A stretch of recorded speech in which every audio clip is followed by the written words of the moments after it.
김태우 전 통일연구원장님이십니다. 북핵 고도화와 한국의 생존 전략이라는 주제로 발표하실 예정입니다. 큰 박수로 모셔주시기 바랍니다.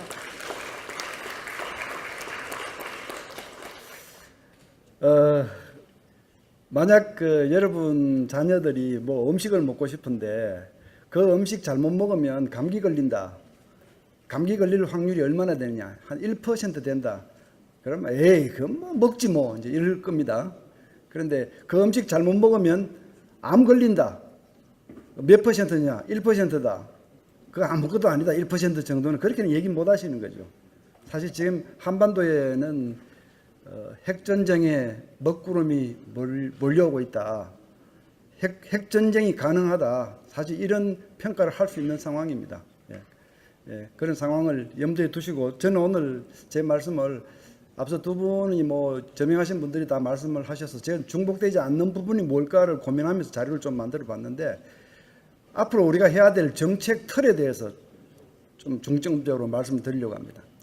북한 핵위협이라든지 이미 나와 있는 부분들은 제가 그냥 주마간산식으로 한번 넘어가 보겠습니다. 자, 지금 북한 핵 문제가 어디까지 왔느냐? 지금 보시는 바와 같이 저기까지 왔습니다. 핵실험을 6번 했고 수소탄까지 터뜨렸고 탄두 투발 수단 고도화됐고 그러나 여전히 대북 제재는 통하지 않는 중국과 러시아의 이중 플레이 때문에 통하지 않는 이런 상태에 지금 교착되어 있는 거죠. 제가 오른쪽에 저기 설명한 저 부분들은요. 북한이 미사일 발사를 작년에만 24차례를 했고 금년에 지금까지 14차례를 했는데요. 그중에 의미 있는 것들만 제가 골라본 겁니다. 뭐 예를 들어서 3,000km 날아가는 미사일을 고각 발사를 해서 500km를 날아가게 쐈다. 이건 굉장한 의미가 있는 거거든요.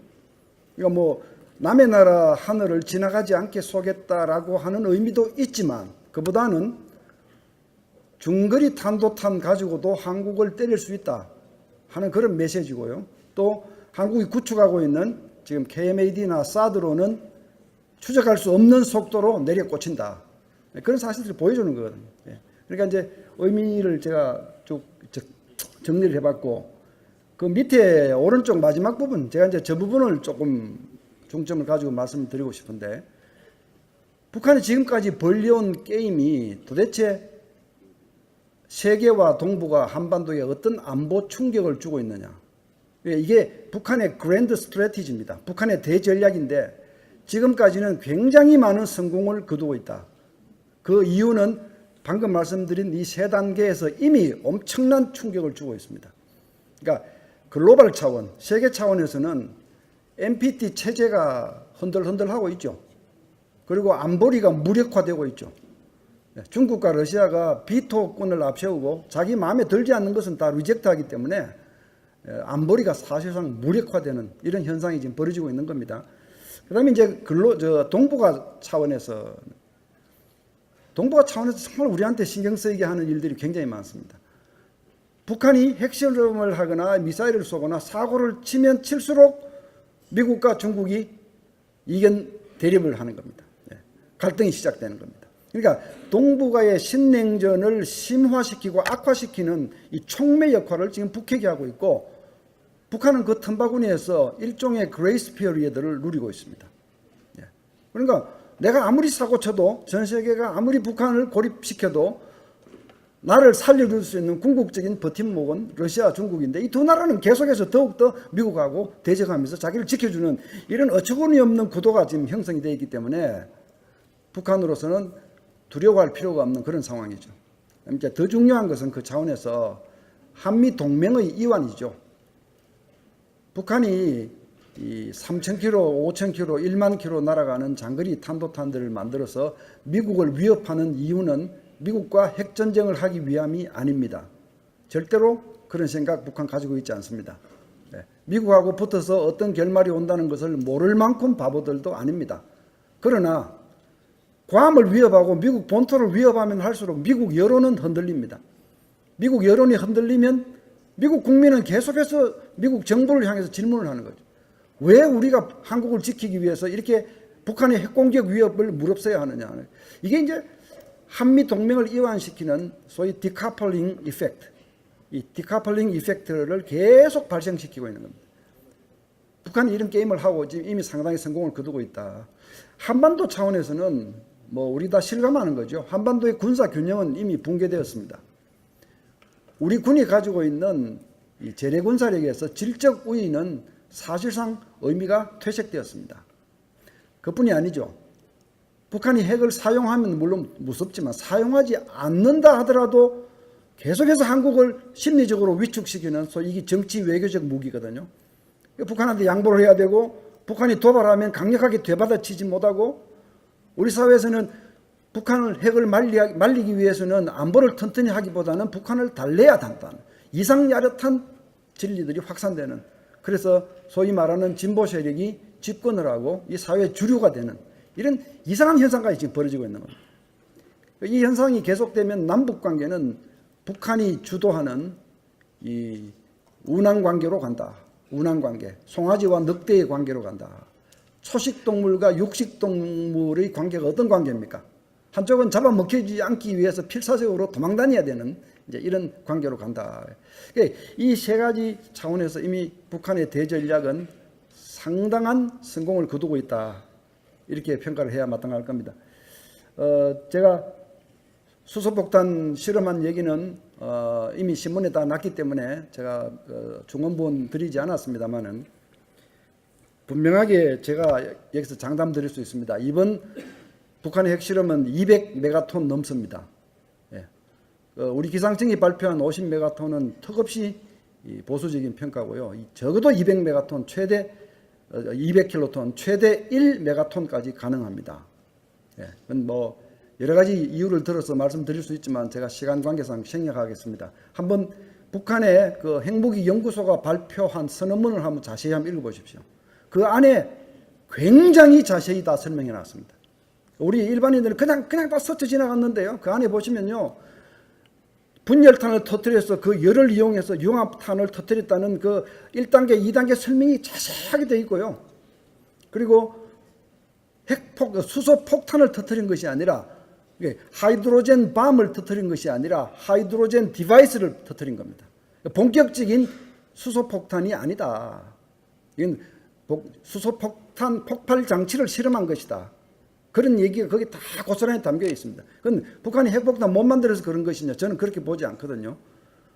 본격적인 수소폭탄을 만들어서 실험한다면 아마 풍계리 일대가 다 붕괴되겠죠. 함몰되겠죠. 예, 이번에도 지금 이번 갱도는 부분적으로 함몰이 되었습니다. 예. 그러니까 이런저런 사정 때문에 북한이 저렇게 한 겁니다. 지금. 자, 오른쪽에 그 도표와 중간에 설명은 제가 왜 이 소개를 드리느냐면요. 아직도 우리 사회에서는 북한이 핵무기 만들었는데 이제 수소폭탄도 만들었다며 이렇게 말씀하시는 분들 계세요. 그렇게 말씀하시면 안 되죠. 핵폭탄이 1세대에서부터 5세대까지 진화가 되고 있거든요. 그 1세대 폭탄이 원자폭탄이고 2세대가 수소폭탄이고 3세대가 중성자탄이고 4세대, 5세대 이렇게 진화되고 있는 겁니다. 그래서 이걸 개통을 잘 아시라는 의미에서 제가 소개를 해봤고요. 1세대 원자폭탄에서 2세대 수소폭탄이 되면 폭발력이 수십 배에서 수백 배 커진다. 이건 뭐 다 아시는 얘기일 겁니다. 근데 왜 제가 북한이 수소폭탄 능력이 없다고 얘기를 못한다 하느냐 하면 오른쪽 도표를 보시면요. 1세대 원자폭탄을 만든 나라가 2세대 수소폭탄에 가기까지 몇 년이 걸렸는지 보시라고 제가 도표를 만들었습니다. 예. 보통 5년 정도고요. 길어야 7년이고요. 중국은 2년 7개월 만에 만들었습니다. 북한이 1세대 원폭을 만든 것이 2006년에 첫 핵실험을 했는데 지금 11년이 지난 지금도 수소폭탄이 있느니 없느니 못 만드니 만든다니 그런 얘기를 하시면 안 된다. 그런 의미로 제가 도표를 보여드렸습니다. 저기 보시는 것들은 4월 15일 태양절 때 등장한 무시무시한 핵무기들인데요. 왼쪽에 있는 저 위에서 네 가지는 다 ICBM급으로 보입니다. 그런데 북한이 지난달에 2번 쏜 그 ICBM급 화성 14호는요 모양이 같지 않습니다. 그 얘기는 화성 14호는 저것도 아니에요. 그래 또 다른 것들이 저것들은 언제 쏠 것이냐, 저게 진짜냐 가짜냐 이런 고민들을 우리는 계속하면서 보셔야 됩니다. 자, 이제 이 페이지에서는 정책 얘기를 좀 해보겠습니다. 북핵의 직면에서 우리가 북한하고 풀어야 될 문제도 수두룩하고 중국, 미국하고 풀어야 될 문제들이 수두룩합니다. 이 부분은 정말 유념해서 들어주시고 머릿속에 잘 담아주시기 바랍니다.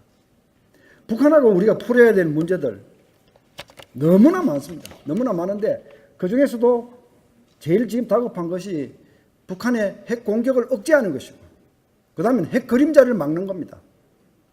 핵 그림자가 뭐냐? 누클리어 섀도우. 핵 그림자가 뭐냐? 핵을 앞세워서 대한민국을 압박하고 심리적으로 위축시키는 겁니다. 그거 막지 못하면요.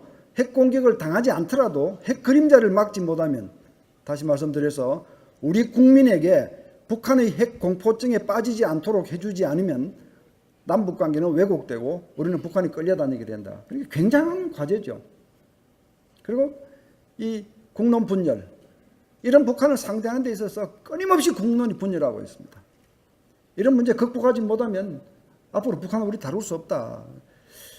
그 밑에 제가 뭐 대화, 억제 이런 얘기를 적었는데 우리가 군사적으로 북한 핵을 억제하는 거 이건 북한의 핵을 가지고 있다 하더라도 우리 국민을 향해서 대한민국을 향해서 사용하지 못하게 예방하는 것이 억제인데요. 그 억제하는 것도 중요하지만 대화하는 것도 중요하다. 이 논리는 아무런 하자가 없습니다. 예, 하자가 없습니다. 북한이 지금 대화를 응하지 않기 때문에 소득이 없고 성과가 없는 것뿐이지 대화의 문을 열어놓는 것은 나쁘지 않습니다. 좋은 일입니다. 근데 문제는 진정성이 실려 있느냐 하는 문제죠. 진정성이 실려 있느냐. 그리고 억제와 대화 중에서 어느 것이 전공 필수고 어느 것이 전공 선택이냐. 이걸 구분하셔야 됩니다. 예. 이 용어가 적절하지 않을 것 같습니다만 여러분들 기본 나가리라는 표현 아시죠? 기본 나가리. 예. 국민을 지키기 위한 억제는 기본 나가리거든요. 항상 하는 겁니다. 대화가 되든 안 되든 핵 문제가 끝날 때까지 하는 겁니다. 그리고 대화는 계속 그냥 노력하는 겁니다. 그런데 우리 사회에서는 이걸 바꾸어서 얘기하는 사람들이 너무 많아요. 왜 사드를 가져오느냐? 대화를 해야지 이렇게 얘기하거든요. 그렇게 얘기하시면 안 되는 겁니다. 진보든 보수든 대한민국 국민이라면 이렇게 말씀하셔야 됩니다. 그래 사드는 국민을 지키는 거니까 당연히 가져오고 그런데 대화를 왜 더 열심히 하지 않느냐. 이렇게 추궁해야 그게 진정한 진보죠. 그런데 이게 다 흐트러져 있습니다. 중국하고 해야 될 과제들 당장 중국이 사드를 빌미로 한국 때리기를 하고 있는데 이 문제를 어떻게 돌파할 것인가. 뭐 보통 문제가 아니고요. 그다음에 중국이 러시아하고 결속해서 안보리를 무력화시키고 있는데 이게 과연 우리 외교력으로 돌파할 수 있는 문제인가? 이 문제에 대해서도요. 저는 안보를 전공하는 전문가로서 이 문제에 대한 제 나름대로 해답을 가지고 있습니다. 뭐 박근혜 정부가 중국에 대해서 외교를 잘못해서 지금 사드 때문에 중국이 이렇게 화를 낸다. 그런 얘기들 이제 좀 그만하셔야 돼요. 그만하셔야 돼요. 마찬가지로요. 문재인 정부가 뭘 처음부터 잘못해서 지금 미국이 한국을 패싱하고 있다. 그 얘기도 하시면 안 돼요. 이 문제는 기본적으로 우리 국력에 관한 문제입니다. 대한민국 위상이 일단 그 정도밖에 되지 않습니다. 이 국력이 이거밖에 되지 않는 문제의 책임은 저를 포함한 여러분을 포함한 모든 우리 국민의 책임이고 지난 수십 년간 누적되어 온 겁니다. 이 근본을 우리가 아셔야 되고요. 그러나 약간의 촉매 역할을 하는 것이죠. 이게 중국을 잘못 외교한 부분이 있을 수도 있어요. 그러나 그게 주된 문제는 아니다. 앞으로 이 중국을 어떻게 다룰 것이냐. 중국은 이제 힘을 앞세우고 한국을 길들이기 하고 있는 거거든요. 지난 25년 수교하면서 한국으로부터 배울 거 다 배웠고 베껴갈 거 다 베껴갔습니다. 이제는 다시 길들이기로 들어가는 이거는 역사의 필연인 겁니다. 역사의 필연. 이렇게 접근하셔야 되고 미국하고 문제 너무 많은 문제들이 남아 있습니다. 특히 저기에 빨간 글씨로 적어놓은 부분들 이제 뒷부분에 가서 제 얘기를 좀 더 말씀드려야 되는데 앞으로 핵 문제가 더 악화되면 바로 한미 현안으로 등장할 수 있는 사안들입니다. 이 전술핵 재배치 문제, 뭐 앞서 두 분 많이 말씀하셨고, 또 뭐 미국이 북한 정권을 드러내겠다, 레짐 체인지를 하겠다, 어떻게 할 것이냐, 선제 공격을 하겠다. 미국이 선제 공격하면 우리는 하라고 박수를 쳐야 됩니까? 반대를 해야 됩니까? 아니면 모르는 체하고 있어야 됩니까? 아니면 속으로 반기면서 표정 관리해야 됩니까? 사실 이런 문제가 지금 곧 우리 앞에 현실로 닥칠 수가 있습니다. 미중 간에는 어떤 입지를 취해야 되느냐? 중국도 우리 편을 만들고 미국도 우리 편을 만드는 방법이 없을까? 사실 이게 지난 노무현 정부 때 시도했던 것이고요. 또 현 문재인 정부도 이걸 지금 시도를 하려고 했습니다. 취임 초부터. 그러나 우리가 보기에는 안 되는 일입니다. 예, 그렇게 하면 양쪽 다 잃어버린다. 예, 양쪽 다 잃어버린다. 예. 자, 이런 과제들이 산더미처럼 쌓여 있어요. 그럼 우리는 그럼 앞으로 어떻게 해야 되느냐? 저는 이 네 가지 정책 기조를 문재인 정부 출범하면서 제가 글로 방송으로 표현드렸습니다. 이 네 가지 기조를 지켜야 한다. 첫째, 이런저런 이유로 군을 흔들고 군을 망신주고 하는 이 군을 축소지향형으로 가져가는 이런 생각은 버려야 한다.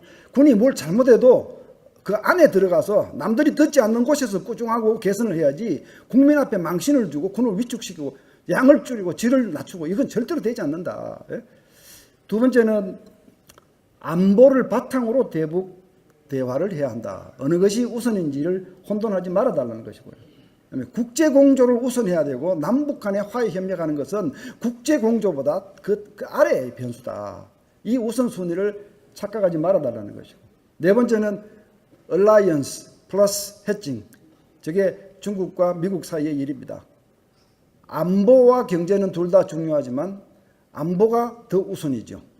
그렇다면 안보는 한미동맹에 아직도 우리는 많이 의존할 수밖에 없는 현실이기 때문에 한미동맹을 중심에 놓을 수밖에 없고, 그럼에도 불구하고 중국은 여전히 중요한 나라이기 때문에 중국하고도 비적대적 우호관계를 유지하기 위해서 최선을 다한다. 이게 우리의 올바른 기조다. 이거를 바꾸지 말아달라.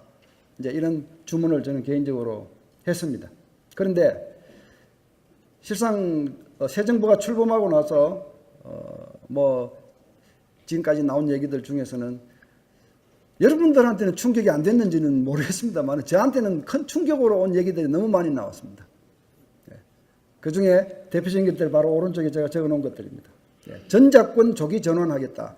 평화협정하겠다. 추진하겠다. 핵동결 빅딜을 추진하겠다. 탈원전을 하겠다.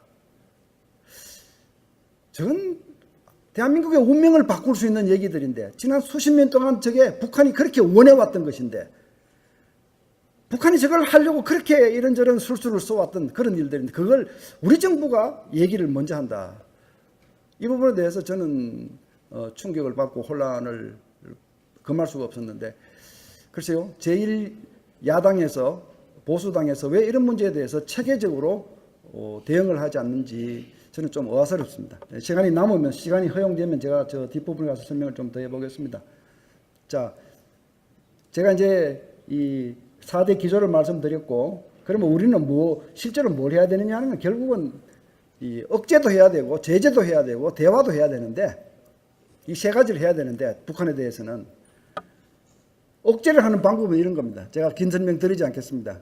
억제하기 위해서는 우리 군이 선제 능력도 있어야 되고, 방어 능력도 있어야 되고, 응징 능력도 있어야 되고, 또 북핵 피해로부터 국민을 지켜내는 방호 능력도 가져야 하는데, 맨 마지막에 방호 능력은 제로 없습니다. 북핵이 실상 떨어지면 대한민국 국민은 뭘 할지 아는 사람이 없습니다. 훈련받은 바도 없고 매뉴얼도 없고 아무것도 없습니다. 그냥 속수무책입니다. 그 앞부분 세 가지, 저 세 가지를 위해서 우리 군이 킬체인 하고 있고, 사드 가지고 있고, 또 응징하기 위해서 KMPR이라고 하는 새로운 전략 개념을 등장시켰습니다. 이 세 가지는 우리 군이 지속적으로 발전시켜 나가야 하고, 또 새 정부에서도 삼축 체제를 조속히 구축하라. 이게 삼축 체제입니다. 선제, 방어, 응징이 삼축 체제인데, 삼축 체제를 조속히 구축하라는 말들을 많이 합니다. 그러나 제가 묻는 것은, 그렇게 말씀하시는 당신들께서 삼축 체제를 정말 알고 얘기를 하는 것이냐. 정말 참 들고 싶은 말씀이 많습니다.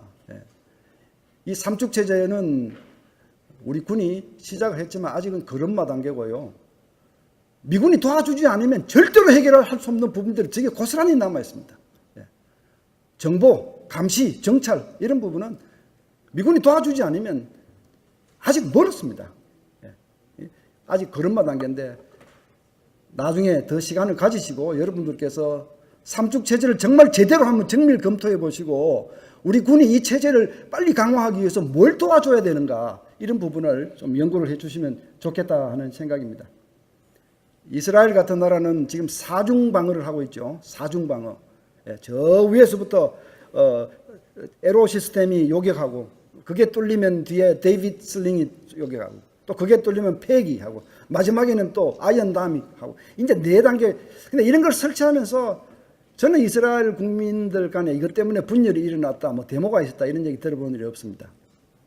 그래서 제가 만나는 외국 전문가들은 대한민국이 지금까지 아주 미비한 이 팩 하나밖에 없다가 사드를 가져와서 이중방어를 하려고 하는데 진짜 뭐 반대 데모가 있고 뭐 군인이 들락거리는 성주기지에 민간인들이 완장을 차고 군의 출입을 통제하고 있고 이런 얘기를 듣는 순간 그냥 이해를 못 한다는 겁니다. 대한민국이 도대체 뭐 하는 나라인지 모르겠다는 겁니다. 예?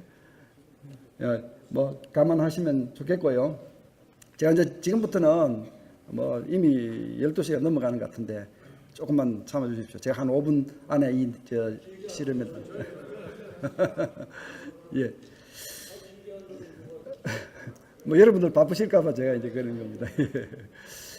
지금 저한테 충격으로 와닿았다는 새로운 이 거론들, 제안들에 대해서 제가 하나씩 좀 따져보려고 합니다. 이게 얼마나 큰 사안인지를 한번 따져보려고 합니다.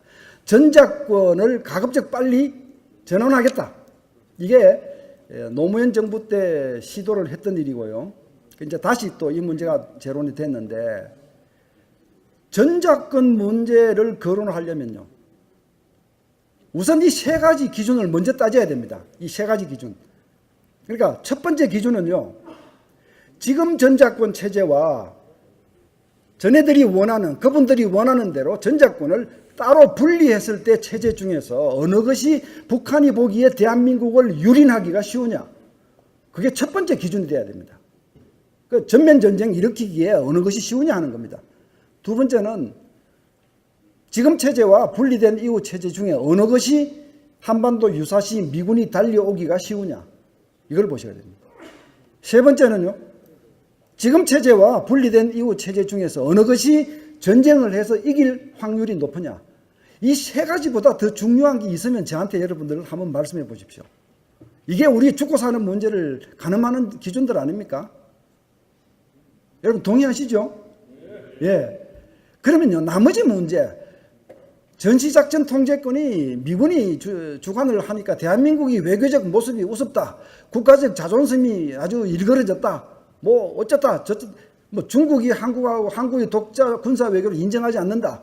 북한이 뭐 한국군을 괴뢰군이라고 얘기를 하고 1대1로 협상을 해주지 않는다. 이런 얘기들은 다 주변적인 얘기입니다. 주변적인 얘기입니다. 예. 제가 국가 자존심이나 외교적 모양새가 중요하지 않다는 말씀은 아닙니다. 예. 그러나 그거보다는 죽고 사는 게 더 중요하고, 그다음에 우리가 뭐 독자 외교가 불가능하다 이런 얘기는요 굉장히 과장 왜곡된 겁니다. 솔직하게 중국한테 한번 물어보십시오. 공식 석상이 아닌 비공식 석상에서 한번 물어보십시오. 우리가 미국하고 동맹을 결연하고 대한민국이 홀로 서 있는 상태에서 중국이 대한민국을 더 대접할래? 아니면 강력한 한미동맹 하에서 한미군이 함께 움직이는 상황에서 중국이 한국을 더 대접할래? 한번 물어보십시오. 어느 것이 정답인지. 똑같은 질문을 북한한테도 한번 비공개 자리에서 한번 물어보십시오. 이게 답이 다 나와 있는 문제입니다. 이런 문제들 가지고 성급하게 전작권 얘기를 다시 끄집어내고 있는데 여기에 대해서는 자유한국당이 뭔가 정책적 반론을 해야 되는 사안이다. 그렇게 생각하고요. 평화협정 정말로 더 머리 아픈 얘기입니다. 우리 의원님 여러분들이나 저희 같은 전문가들이나 이거 모르는 사람 계시겠습니까? 지금의 정전체제를 항구적인 종전체제로 바꾸고 한반도에 항구적인 평화체제를 구축하면 좋겠다. 이거 모르는 분 계십니까? 이렇게 얘기하면 우리 젊은 사람들이 쉽게 환호합니다. 쉽게 열광합니다. 그 젊은이들을 설득하고 설명하기가 굉장히 어려워요. 왜냐하면 이 논리 자체가 굉장히 매력적이고 섹시하기 때문에 반론을 제기하기가 참 어려워요. 그러나 지난 수십 년 동안 평화협정을 경계해온 이유에 대해서도 좀 고민해달라. 제가 두 가지만 함축적으로 말씀드리면요. 첫째는요. 어떤 평화조약 종전협정도核심을 품은 당사자가 포함되어 있으면 준수되지 않습니다. 그게 역사적 교훈입니다. 1979년 베르사유 조약. 나치 독일, 그 당시는 나치는 아니지만 독일한테 패전의 책임을 왕창 물리고 과도한 배상금을 요구하고 독일 사람들이 굉장한 불만을 가지고 있었죠. 결국은 그게 나치의 등장과 2차 대전으로 터져나왔죠. 독소 불가침 조약 깨지고요. 일소 불가침 조약도 깨졌고요. 베트남 전쟁을 마감한 그 유명한 파리 평화회담, 파리 평화조약 여지없이 깨졌습니다. 파리 평화조약은요, 12개 나라가 참관한 가운데 서명식을 했고요. 거대한 빵빠레를 울리면서 평화의 어떤 거대한 진전이라고 참 대서특필되면서 맺어진 것이 바로 그 조약입니다. 그러나 월맹이 보기에 이 월남이 찢어지고 분열되고 야 이거 뭐 먹으면 먹겠다 생각하니까 곧바로 침공을 시작했습니다. 그 미국이 월남을 떠나갈 때 참 아이러니컬한 얘기입니다만은 월남의 공군력이 세계 한 5번째쯤 됐습니다. 미국이 그만큼 많은 비행기를 남겨놓고 갔습니다. 그리고요, 저는 뭐 실제로 베트남에 가서 그 사진들을 보고 참 감회에 젖은 일이 있는데 월남 군인들한테 굉장히 많은 물자를 주었고 월남이 북쪽 월명보다 인구도 많고 돈도 많고 무기도 많고 그런데 막상 월명군이 쳐내려올 때 그 월남군 군인들이요 그 도로가에 미군이 보급해준 군화며 철모며 군복이며 소총이며 소박하게 길거리에 벗어놓고 팬티 바람으로 전부 도주하는. 사실 뭐 저는 제가 지금하고 그때 월남하고 우리 한국의 상황하고 굉장히 많이 흡사한 부분이 적지 않습니다. 이게 평화협정이거든요. 그래서 우리가 경계한다. 두 번째 이유는요. 평화협정 이후에 북한이 뭘 요구하겠느냐. 뻔한 거 아닙니까? 이제 우리 북한과 미국은 더 이상 적대국이 아니기 때문에 한미동맹이 존재할 필요 없고 주한미군이 존재할 필요 없다는 논리가 바로 이어서 나온다는 건 불보듯 뻔한 일 아닙니까? 그런데 철 모르는 우리 젊은이들은 이제 항구적인 평화조약이 맺어졌다 이렇게 해서 환호하고 열광할 것이고 우리의 안보의식은 해이해질 것이고 우리의 안보장치들은 해체돼 나갈 겁니다. 사실 이 평화협정이 좋은 줄 알지만 경계하는 이유는 이런 것이다. 그런데 북한이 핵실험을 하고 수소폭탄을 만드는 지금 평화협정 얘기를 해야 하느냐. 왜 한국 땅에서 이런 문제에 대해서 정책적인 반론을 제시하지 않느냐. 저는 그런 생각을 하고 있습니다. 핵동결. 저는 제 핵전략을 전공해서 박사를 받은 사람이고 뭐 부끄러운 말씀입니다만은 제가 지금까지 뭐 잡글까지 포함하면 핵 문제 관련해서 글 쓴 게 한 2,000편쯤 되는 사람입니다.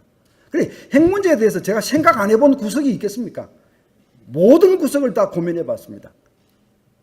그런데 핵동결, 제가 박사학위 논문을 쓸 때도 소련과 미국 간의 핵동결 논의가 한창 있었습니다. 근데 한반도의 핵동결 저게 왜 위험하냐? 핵동결이 되면요, 북한이 지금 가지고 있는 핵실력은 고스란히 인정이 되고 그 다음 사고만 안 치면 돼요. 핵실험하고 미사일 쏘고 이거 안 하고 가만히 있으면 돼요. 그럼 미국은 골칫거리가 없어집니다. 그럼 대한민국은 남북 간의 군사적 불균형, 비대칭성은 고착되는 것이죠. 미국은 아이고 이제 한반도에 대해서 골치 아픈 문제는 어느 정도 짐을 들었다 생각하고 한국 안보에 대해서 관심을 떨어뜨릴 겁니다. 이게 바로 동맹 이완을 가져오고 남북 간의 군사적 불균형을 고착화시키는 징검다리가 될 수 있기 때문에 핵동결 얘기를 우리는 끄집어내지도 못하게 하는 겁니다. 이런 대책 없이 어떻게 핵동결 얘기를 그렇게 쉽게 하시느냐. 탈원전. 뭐 저는 개인적으로 탈원전 문제는 제 인생이 걸렸던 문제입니다. 1991년 노태우 정부가 농축 재처리 포기 선언을 했을 때 저는 국방연구원의 젊은 연구원이었죠. 제가 방금 그걸 공부하고 왔는데 이건 아닙니다.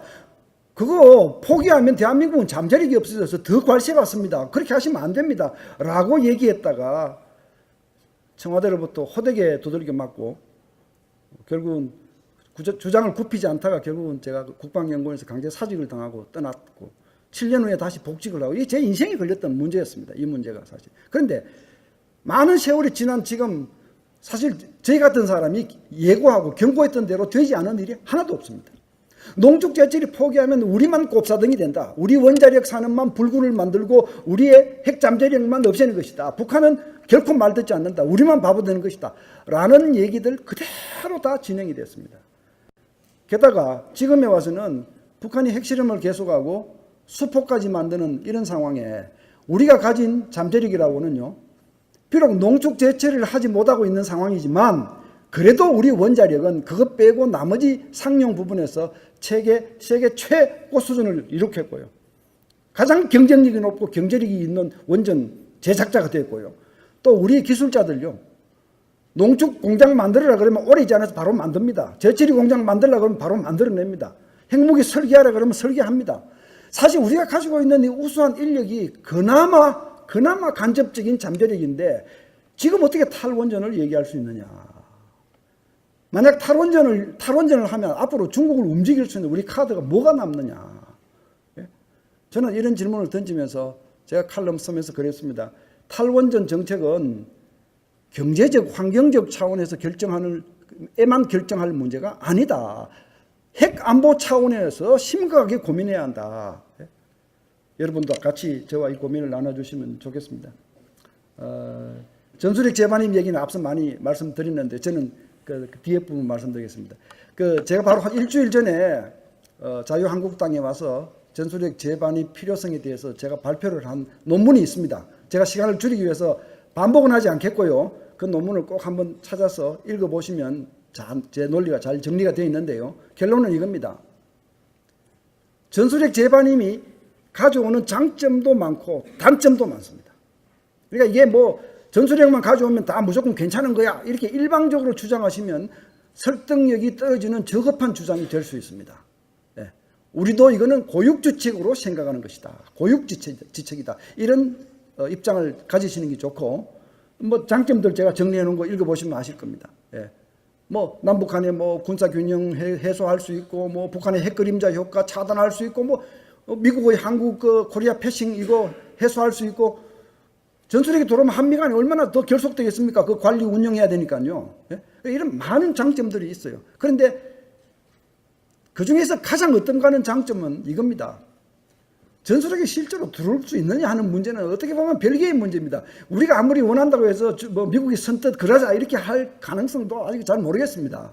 그러나 한국 국민이 일심단결해서 전술핵 재배치를 외치고 한미가 이 문제를 논의하기 시작하는 순간부터 우리의 강력한 외교적 카드가 되는 겁니다. 북한에게 강력한 외교적 카드가 되는 겁니다. 그런 부분을 유념하셔서 추진해 주시면 좋겠고요. 단점들이 많은데요. 단점들 중에서 가슴 아픈 단점들이 많습니다. 중국이 뭐 엄한 난리를 칠 텐데 저 문제를 어떻게 극복할 것이냐, 이제 이런 얘기들이 분명히 단점이고요. 또 우리 내부에서 사드 가지고도 분열되는데 전술핵 가지고 얼마나 분열되겠느냐. 이건 참 정말 가슴 아픈 일이죠. 그러나 밑에 제가 빨간 글자로 쓰는 저 두 가지 논리는 저건 궤변입니다. 궤변. 우리가 전술핵을 가져오면 북한한테 비핵화를 요구할 명분이 없어진다. 이건 정말 궤변입니다. 아니, 북한이 지금 1991년도에 같이 농축 제실이 안 갖는다고 비핵화 공동선언 서명해놓고 그거 다 쓰레기통에 버리고 지금은 수소폭탄까지 만들고 ICBM까지 만드는데 아직도 우리가 이거 하면 명분이 없어진다. 지금 아직도 그 얘기를 해야 됩니까? 정말 우리 스스로를 정말 이렇게 비참하게 만들 수는 없어요. 저건 정말 궤변입니다. 그리고 밑에 것도 궤변입니다. 한반도 군비 통제가 안 되고 군비 경쟁이 악화되는, 저거 정말 궤변입니다. 저는 군사 문제를 전공한 전문가로서 장담하고 말씀드립니다. 군비 통제에는 공자형 군비 통제는 존재하지 않습니다. 군비 통제는 두 가지가 있습니다. 이제 송대성 박사님이 말씀하신 이 텀인데요. 제가 빌려서 잘 씁니다. 공자형 군비 통제와 레이건형 군비 통제가 있습니다. 공자형은 뭐냐 하면요. 당신 그거 가지고 날 자꾸 위협을 하지 말고 우리 민족이니까 좀 없애라.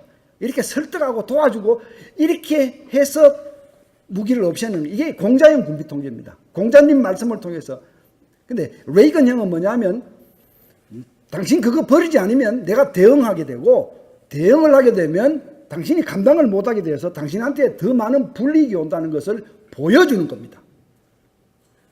공자형 군비 통제가 이루어진 역사가 없습니다. 없습니다.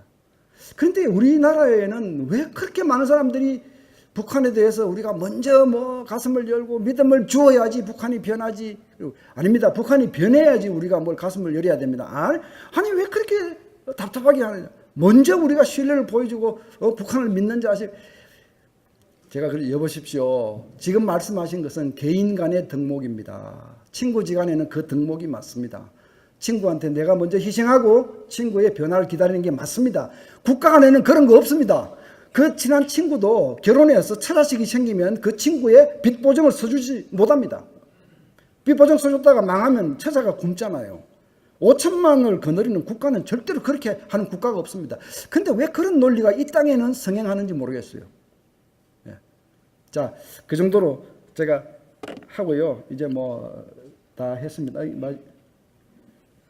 예, 됐습니다. 제가 뭐 논리적으로 말씀드렸는데 지금 한 장이 지금 빠진 것 같습니다. 예, 잠깐만 1분만요. 앞으로 우리가 어떤 정책 프레임을 가지고 갈 것인지 저는 3단계라고 봅니다. 3단계. 뭐 잔잔한 얘기를 드리지 않고요. 이 정책 프레임 1단계, 2단계, 3단계. 1단계 지금 우리가 하고 있는 겁니다. 북한이 핵사고 계속 치면 또 뭐 유엔 안보리에서 새로운 안보리 뭐 결의 채택하고 미국이 뭐 화내고 뭐 중국이 또 만류하고 이거 우리 지금까지 다람쥐 쳇바퀴 돌듯이 해왔던 거 이걸 강도를 높이는 거 이게 지금 단계의 프레임입니다. 근데 다음 단계의 프레임은 전술핵이거든요. 근데 전술핵 반입으로도 통하지 않을 때는 그 다음 단계는 핵무장입니다. 이 세 단계의 프레임을 정책 프레임을 우리가 가슴에 담고 있어야 되고 미국을 변화시켜야 됩니다. 미국은 지금 한국, 일본 같은 동맹국들에게 내가 당신들한테 핵우산을 제공하고 있으니까 핵무장을 하지 마. 소위 이 미국의 전략은 아직도 반확산 정책 프레임으로 동맹을 다루고 있어요. 그런데 중국은 그게 아니거든요. 중국은 북한 핵을 못 본 채 하면서 사실상 북한을 핵 보유국으로 만들어주고 러시아, 북한, 이 중국 3대 북방 삼각형 나라가 모두 핵 강대국이 돼서 동북아의 안보 지형을 바꾸고 있는 거거든요. 미국이 이 전략 마인드를 바꾸도록 촉구하셔야 되고 의원 외교를 통해서 이런 말씀을 하셔야 돼요. 이제 언제까지 한반도와 동북아를 반확산 프레임 가지고 정책을 펼칠 것이냐. 아니다. 이제는 이 동북아의 전략 균형을 하기 위해서 필요하다면 미국이 일본과 한국, 대만의 핵무장을 방조하고 도와주고 협력해야 한다. 그걸 하기 위해서라면 우리는 잠재력은 계속 가지고 있어야 되겠죠. 그 탈원전 얘기는 이런 생각을 하는 사람한테는 정말 너무나 큰 충격인 겁니다. 감사합니다.